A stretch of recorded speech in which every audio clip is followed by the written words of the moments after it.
Okay, so you say मेरो speech को part हो, तर this is not officially my speech. I just want to show gratitude for हामीहरूको judges अनि हामीहरूको host, त्यही भएर मैले हजुरहरू सबैजनाको लागि भनेर फुल पनि लिएर आएको छु. Firstly, हामीहरूको amazing host को लागि a flower to go with your dress. म उतै जान्छु. How sweet. One for हामीहरूको amazing and dashing Dil Bhusan sir. Thank you very much. Thank you. Thank you so much, sir. One for our graceful ma'am. I love Thanks flowers. so much. Thank you. Another one for our sharp-looking sir. Thank you so much. Let me ask you all what the scariest part of hell is. You might guess it's the flames, but I'm here to tell you that it's the hopelessness that kills. It's the hopelessness that starts the moment you believe tomorrow is no different from today. You see, you and I, we exist in this hell. This hell exists right here. It begins the moment you start to think, maybe I cannot change. Maybe I cannot learn. You see, this hell begins the moment you start to tell yourself, you whisper to yourself a singular lie. I already know. That lie marks the death of your curiosity. That lie marks the death of your questions. And that lie marks the death of you. Because the day you stop learning is the day you all die. Ladies and gentlemen, let me bring your attention to this. Do you all know what this is? This is what hopelessness looks like. This is what happens when growth stops. This is what happens when the flow of water, the water of knowledge, the water of learning stops. The plant dries up. The reason I'm explaining what this plant is because you and I, our brains are no different from this plant as well. You see, just as how this plant dries up when there is no water, our brains also dry up and wither up when there is no learning. Now, science backs my claim. Science suggests that adults who keep on learning new things have a decrease in the rate of cognitive decline by almost 30%. That's a huge number.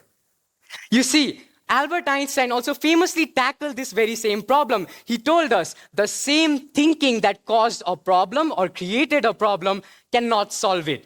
Meaning that if you do not choose to learn new things, it's like I'm going to try and unlock a new door using the same old and broken keys. That wouldn't work. It doesn't take a genius to figure that one out. Now, learning is not all bad. It isn't all shriveled up like this flower. I'd like to ask you all another question. Do you know what this flower symbolizes? Let me make it easy for you. This flower symbolizes hope. This flower signifies defiance. This flower signifies growth. You see, ladies and gentlemen, every single time you open up a book, you are choosing a book over distraction. You are choosing hope over despair.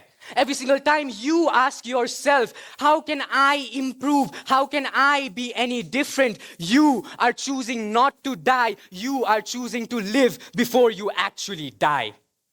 You are choosing to learn. Now, this is pretty funny that I say this because we fear death so much. Death is such an interesting topic for us. It's a very scary topic for most of us. But what if I told you the scariest thing in life wasn't death? It is standing still. It is not learning, it is not growing, because standing still makes you comfortable and comfort kills growth. And that comfort, it's not a cage that rattles and lets you know it's there. Comfort is a trap that slowly shrinks and shrinks and shrinks until your soul turns into dust. Ladies and gentlemen, it's a sad reality that we live in, but now growth and learning, it's not optional anymore. The world will move with or without you.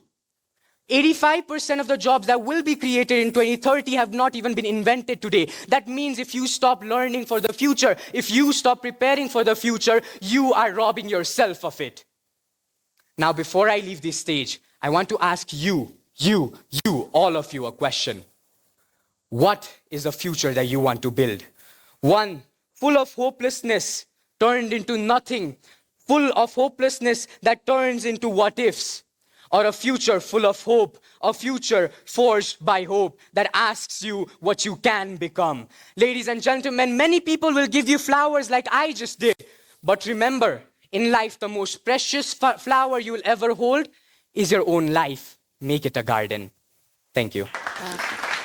Ambition Guru presents the speaking title, powered by MIT College.